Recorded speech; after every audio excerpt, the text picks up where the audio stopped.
আসসালামু আলাইকুম সুপ্রিয় দর্শক, আমি শাকিল আর আপনারা দেখছেন বিশ্ব বাংলা কৃষি, সর্বদা কৃষকের পাশে থাকে। সুপ্রিয় দর্শক, আপনারা যারা বেগুন চাষ করছেন এই ভিডিওটি তাদের জন্য খুবই গুরুত্বপূর্ণ, কারণ এই ভিডিওতে দেখানো হয়েছে কী সার প্রয়োগ করলে বেগুন গাছে প্রচুর পরিমাণে ফলন হবে সে সম্পর্কে বিস্তারিত, এবং বেগুন গাছ ছাঁটাইকরণ ও রোগ পোকা দমনের জন্য কী কীটনাশক প্রয়োগ করতে হবে সে সম্পর্কে বিস্তারিত আপনি জানতে পারবেন আজকের এই ভিডিও থেকে। এজন্য অবশ্যই ভিডিওটি শেষ পর্যন্ত দেখবেন, এবং এই চ্যানেলে নতুন হয়ে থাকলে অবশ্যই চ্যানেলটি সাবস্ক্রাইব করবেন এবং পাশের নোটিফিকেশন বেলটি অন করে দেবেন। তো চলুন বন্ধুরা, শুরু করা যাক।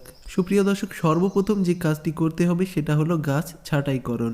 এই ছাঁটাইকরণের মাধ্যমে ভিতরে আলো বাতাস চলাচল করতে পারবে এবং রোগ পোকার আক্রমণ খুবই কম হবে। এজন্য অবশ্যই গাছের পুরনো পাতা এবং রোগাক্রান্ত যে পাতাগুলি আছে সেগুলিকে কেটে মাটির নিচে পুঁতে দিতে হবে বা পুড়িয়ে ফেলতে হবে, না হলে রোগটা পুনরায় আপনার গাছে ছড়িয়ে যাবে। সাথেই যদি গাছে অপ্রয়োজনীয় ডালপালা থাকে সেগুলিকেও কেটে ফেলে দিতে হবে। সুপ্রিয় দর্শক, আমার গাছটি ছাঁটাইকরণ করার পরে অবশ্যই দেখতে পাচ্ছেন ভিতরে আলো এবং বাতাস চলাচল করতে পারবে এবং গাছটাও দেখতে খুবই হেলদি লাগছে।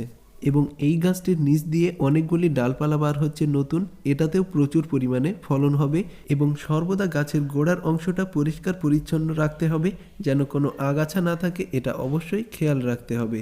এবং গোড়ার মাটিটাকে আলগা করে দিতে হবে সার প্রয়োগ করার আগে, তাহলে দ্রুত গাছ সংগ্রহ করতে পারবে এবং আপনার গাছে প্রচুর পরিমাণে ফলন হবে।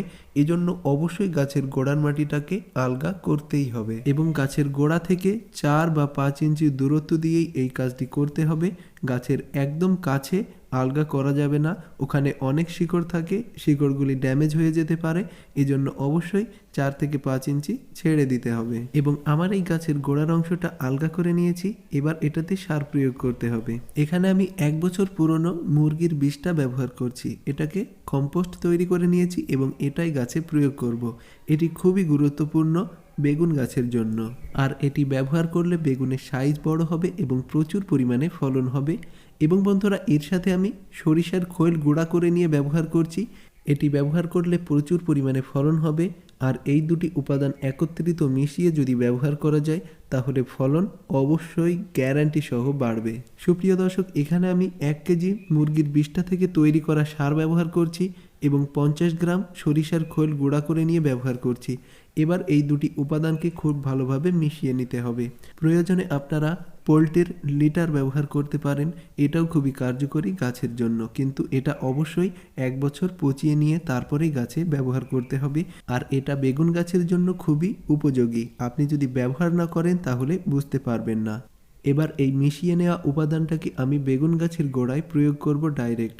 ঠিক এই পদ্ধতিতে আপনারা প্রয়োগ করবেন এবং একটা বড় গাছের জন্য 500 গ্রাম এই জৈব সারটি প্রয়োগ করতে পারেন এবং ছোট গাছের জন্য আপনারা 100 অথবা 200 গ্রাম প্রয়োগ করতে পারবেন। আমি সম্পূর্ণ জৈব সারটি গাছের গোড়ায় প্রয়োগ করব।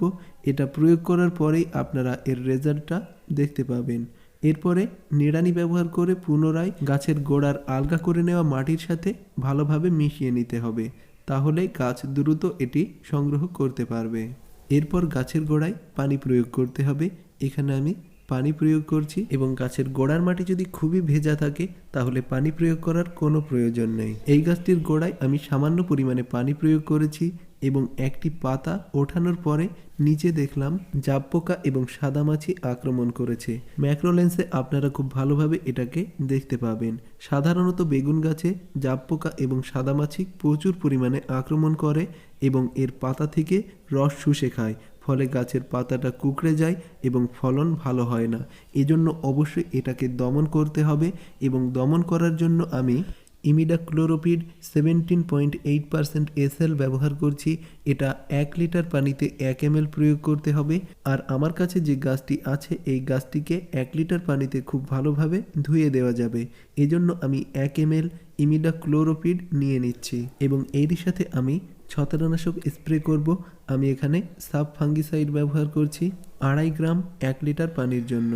আমি এখানে অবশ্যই একটা ছাঁকনি ব্যবহার করব, কারণ এই ছত্রাকনাশকের ভিতরে দানাদার থাকে যেটা স্প্রেয়ার মেশিনটাকে খারাপ করে দিতে পারে, এজন্য অবশ্যই ছাঁকনি ব্যবহার করতে হবে। এরপরে আমি 1 লিটার পানি প্রয়োগ করে দেব। এখানে কীটনাশকটি রেডি হয়ে গেছে গাছে প্রয়োগ করার জন্য এবং সাধারণত জাব পোকা এবং সাদামাছি পাতার নিচে থাকে, এই জন্য পাতা উঠিয়ে আমি স্প্রে করে দেব খুব ভালোভাবে।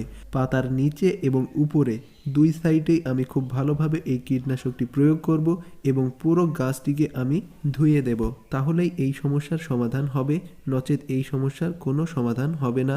2 থেকে 3 বার কীটনাশক প্রয়োগ করতে হতে পারে। বাড়ির গাছের জন্য সর্বদা আপনারা নিম তেল ব্যবহার করবেন বা জৈব কীটনাশক ব্যবহার করার চেষ্টা করবেন এবং খুব বেশি পোকার আক্রমণ হলে রাসায়নিক প্রয়োগ করবেন এবং তারপরে 7 দিন অন্তর অন্তর নিম কীটনাশক প্রয়োগ করবেন, তাহলে কোনো ধরনের সমস্যা দেখা দেবে না। আর কোনো সমস্যা দেখা দিলে দ্রুত কমেন্ট করবেন, আমি দ্রুত রিপ্লাই দেব।